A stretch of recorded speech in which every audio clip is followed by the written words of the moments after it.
You've heard the Americans talk about their 401k, how they scrimp and gamble and pray the market holds long enough to let them stop working. Here in Australia, most of us never needed one. Not because we're richer, not because we're smarter, because something got quietly built into your pay packet decades ago. And most people living here have no clue how powerful it really is. Here's the truth I want to hand you today. The average Australian who works a full life retires sitting on a pool of money most Americans would give their right arm for. And it happened almost without us noticing. It didn't come from Wall Street. It didn't come from some clever banker. It came from an idea borrowed from working people who died more than 100 years ago, poor as church mice, who worked out something the whole world later copied. I want to take you back to July of 1992. And further still, to a dusty meeting hall in the 1840s, because there's a document from those early days that explains the whole trick. I only found it because an old fella in a country pub set me straight one afternoon. And I promise you this, whether you own a house or rent a flat, whether you've got $50 spare or $5, what I learned that day can put money back in your pocket by the weekend. Let me tell you how I stumbled onto it, because I got it wrong for most of my life. For years I thought superannuation was just a deduction, a number on my payslip I never looked at, money that vanished into some fund with a name I couldn't remember, run by people I'd never met. I figured the real game was property, or shares, or whatever the bloke at the barbecue was bragging about that summer. I ignored the one thing that was quietly doing all the heavy lifting. Then one afternoon, up in a little town in central Victoria, I got talking to a retired shearer. Late 70s, hands like leather, sharp as a tack. He told me he'd never earned big money in his life. Never owned shares, never flipped a house. And yet he was comfortable, more than comfortable. He laughed at me when I asked how, and he said something I've never forgotten. He said, "Son, the country worked this out before you were born, and it worked it out from watching poor men look after each other." That stuck with me, because it didn't sound like finance, it sounded like something older. So I started digging, and what I found genuinely knocked me sideways. Let me start with the thing that makes Americans stare at us in disbelief. In the United States, saving for retirement is mostly voluntary. You have to choose to put money aside into that 401k. If you don't, or you can't, or life gets in the way, you simply arrive at old age with next to nothing. Millions do. It's a system built on hoping people will be disciplined for 40 years straight. Australia does the opposite. Here, your employer must pay money into your retirement account on top of your wage. You don't have to remember. You don't have to be disciplined. You don't even have to understand it. It just happens, every single payday, whether you're a brain surgeon or you're stacking shelves. When it started, back in 1992, that compulsory payment was just 3% of your wage. Small, almost nothing, you'd think. Over the years it climbed, 9%. Then it kept rising. As of now, it sits at 11.5%, and it's legislated to reach a full 12% by July of 2025. That means for every $100 you earn, 12 more dollars get tucked away for the older version of you. Automatically. Now here's the number that stops people cold. All of that money, from a country of only about 26 million souls, has piled up into a national retirement pool worth close to $4 trillion. Let me say that again. Nearly $4 trillion. That makes Australia one of the largest holders of retirement savings on the entire planet, bigger than nations with far more people. A little country at the bottom of the map, quietly sitting on one of the biggest nest eggs in the world. And most Australians walk past it every day without a second glance. But that raises the obvious question, doesn't it? If it's that powerful, why didn't anyone tell us properly? Why did I go decades treating it like a nuisance on my payslip instead of the gold mine it was? Because to understand that, you have to understand where the idea actually came from, and that's a story someone would rather you didn't hear. Because the truth is, this wasn't invented by a government at all. Politicians took the credit. but the real inventors were dead long before 1992. Let me take you back to the 1840s, to the gold fields and the young colonial towns. There was no pension. There was no Medicare. There was no safety net of any kind. If you got sick, you didn't work. If you didn't work, you didn't eat. If you got old and had nothing put by, you ended up in the poorhouse, or you ended up dead. That was the whole arrangement. Brutal and simple. So ordinary working men did something extraordinary. They pooled their money. They formed what were called friendly societies. Every member paid in a small amount, week after week, a few pennies they could barely spare. And when one of them fell ill, or was injured, or grew too old to work, the pool paid out. It was insurance and pension rolled into one, built entirely by working people, for working people, with not a single banker in sight. These weren't small clubs either. Groups like Manchester Unity, and later the Australian Natives Association, founded in Melbourne in 1871, grew into enormous organizations with tens of thousands of members. They built halls. They employed their own doctors. They negotiated bulk prices for medicine long before any government thought of it. By the 80, and 1890s, a huge share of working Australian men belonged to one. This was mainstream. This was normal. This was how you survived. And here's the part that gave me chills when I read it. The whole thing ran on one principle. Small amounts, paid regularly by everyone, pooled together, grow into something no single person could ever build alone. That's it. That's the secret the shearer was pointing me toward. Superannuation is just that same idea, wearing a modern suit. The friendly societies proved, more than a century ago, that ordinary people didn't need to be rich to be secure. They just needed a system that made saving automatic and collective. And they built it themselves, in an age with no computers, no internet, no government help, writing the whole thing down by hand in ledgers, some of which still sit in state archives today. So when I hear people say, the average worker can't possibly save enough for old age, I think of those blokes in the 1840s who earned almost nothing and still built a safety net that carried thousands of families. They didn't wait for permission. They didn't wait for a hero. They just did it together. But here's where it turns, and here's where I got angry when I understood it. Because that beautiful, homegrown system was allowed to fade. And the reason it faded is not an accident. As governments and big insurance companies moved in through the early 1900s, the friendly societies were slowly squeezed out. The mutual model, the one owned by ordinary members, was replaced by products owned by shareholders. And the difference between those two words, members and shareholders, is the difference between a system built to look after you and a system built to profit from you. Think about it. In a friendly society, every dollar of profit went back to the members, because the members owned it. There was no one skimming off the top for themselves. But once the big financial companies took over the job of managing people's savings, suddenly there was a middleman. Suddenly there were fees. Suddenly a slice of your money, your retirement, your security, went into someone else's pocket every single year, whether they did a good job or not. And that, right there, is the villain in this story. Not one man, not one company. It's the quiet machinery of fees and forgetting. It's an industry that benefits enormously from you not paying attention, from you never checking, from you assuming it's all too complicated to understand. Because here's what they're banking on. They're banking on you having more than one super account without realizing it. Every job you ever started, if you weren't careful, may have opened a brand new account, each one charging you its own set of fees, each one quietly eating away at your money for doing absolutely nothing. There are billions of dollars in this country sitting in lost and forgotten super accounts. Billions. Money that belongs to ordinary people who simply lost track.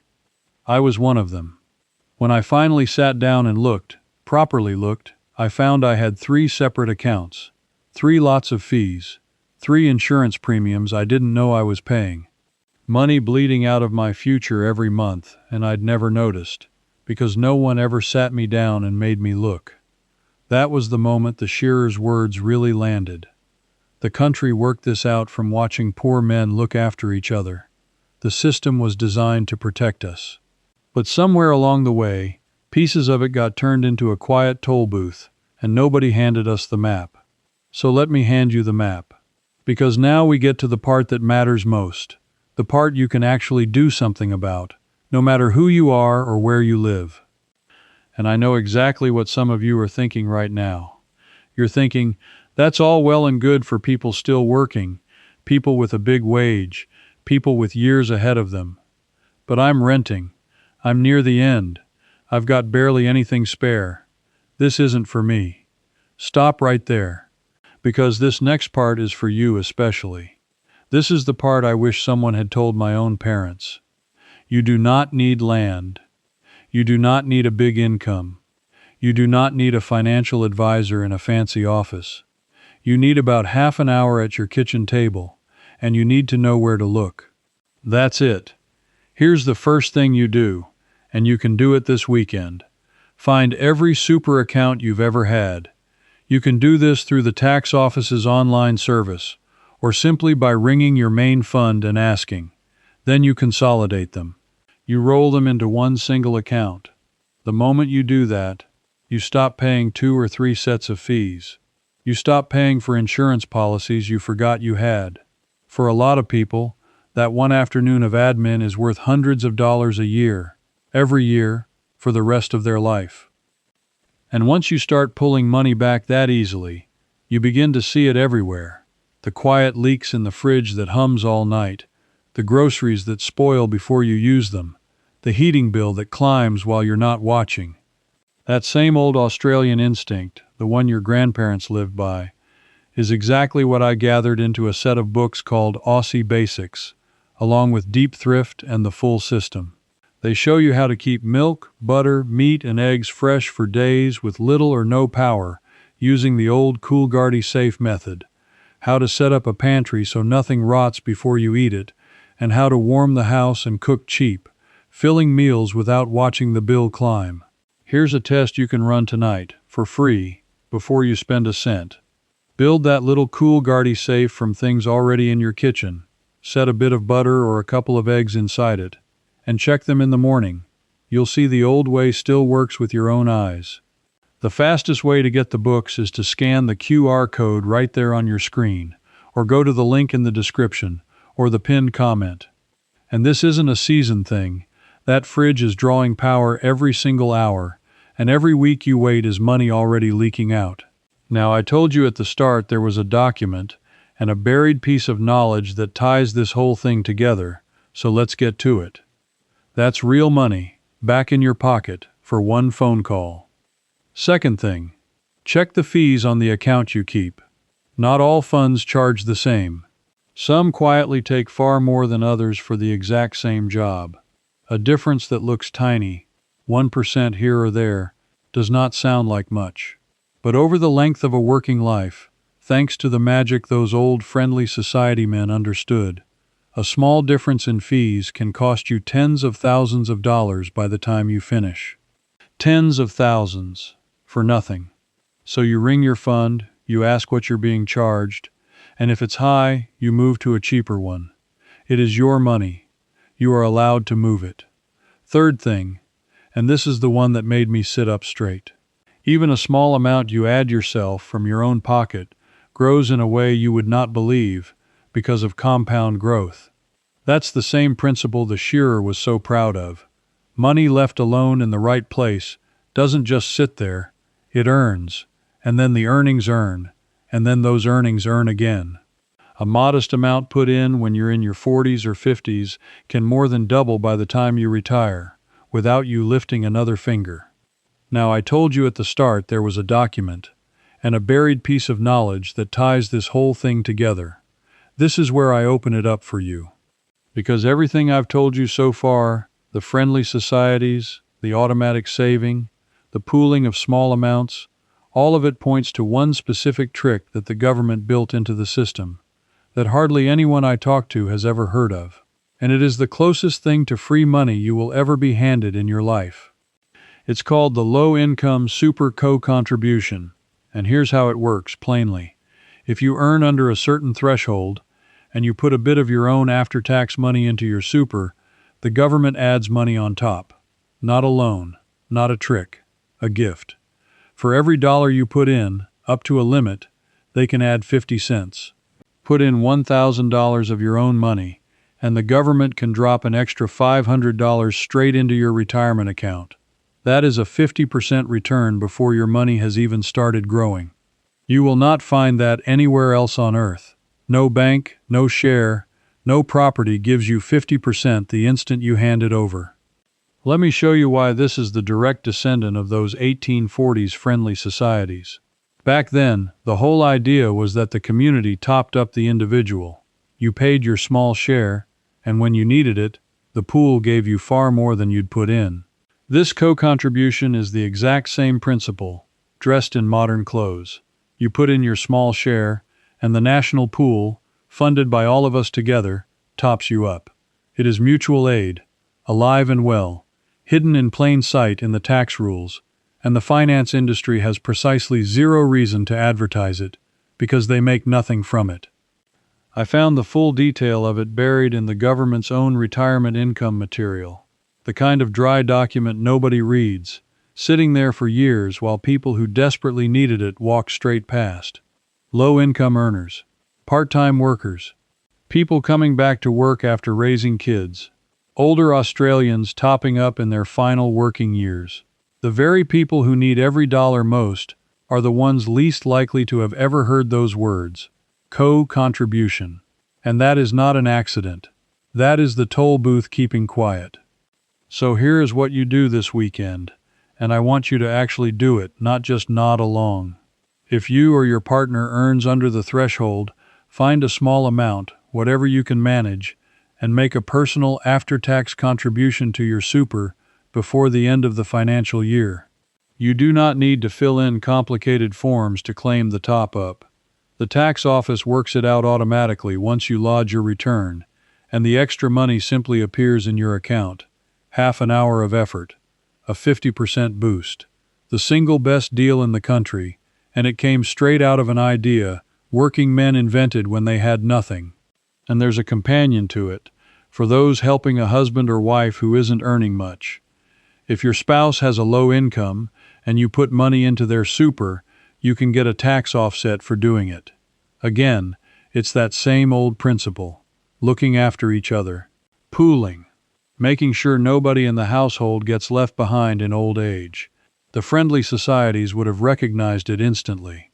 Now let me tie a bow around why all this matters so much, because it's bigger than a few clever tricks. When Paul Keating and the government of the day made super compulsory in 1992, plenty of people hated it. They said it was the government taking your wages. They said workers couldn't be trusted, that it was heavy-handed. And I'll be honest, part of me, the younger skeptical me, agreed for a long time. I resented seeing that money disappear before I could touch it. But look at what it actually did. It took the most powerful idea poor Australians ever came up with, that automatic, collective, unstoppable saving, and it made it the law of the land for everyone. It meant the cleaner and the truck driver and the shop assistant would all arrive at old age with something real behind them, not because they were disciplined, not because they were lucky, but because the system did the remembering for them. It rescued the friendly society principle from the grave, and it handed it to every worker in the country. The tragedy is that they gave us the engine, but nobody gave us the owner's manual. They made the saving automatic, but they left the fees, the lost accounts, the co-contributions, the choices, all of that, up to us to discover on our own. And most of us never do. Most of us go a whole lifetime, like I nearly did, treating our single most valuable asset outside the house as a mystery number we're too intimidated to look at. That's the real secret the Americans envy, if they only understood it. It was never really about the 401k versus the super account. It was about one country deciding that looking after each other in old age was too important to leave to chance, and building that decision right into every pay packet. And it was about the fact that the idea was never modern at all. It was dug up from the graves of working men who pooled their pennies in dusty halls 180 years ago because they refused to let each other end up destitute. So here is what I want you to walk away feeling. You are not powerless in this. You are not too old, too poor, or too late. That money with your name on it, however small it looks right now, is the living inheritance of an idea Australians built with their own hands when they had nothing but each other. It belongs to you. And the small slice of it that's been quietly leaking away into fees and forgotten accounts, you can stop that this weekend, at your own kitchen table, with a phone and a bit of patience. I spent most of my life paying the expensive way, ignoring the simple thing that was working away in the background the whole time. Don't do what I did. Don't wait until you're 70 to find out how the machine actually worked. Go and look. Find your accounts, roll them together, check your fees, and if you possibly can, grab that co-contribution before another year slips by, because that is the closest thing to a gift this country will ever hand you, and it came from the oldest, most decent idea we ever had. If you're the kind of person who's always suspected that the plain, useful truth gets buried on purpose, hidden behind big words and quiet fees so that someone else can keep taking their cut, then you already understand what this whole thing has really been about. This was never complicated. It was only ever made to look that way. Now I want to hear from you, and I want you to actually tell me. When you go and check, how many separate super accounts do you find you've got? 1, 2, 3 like I had? More?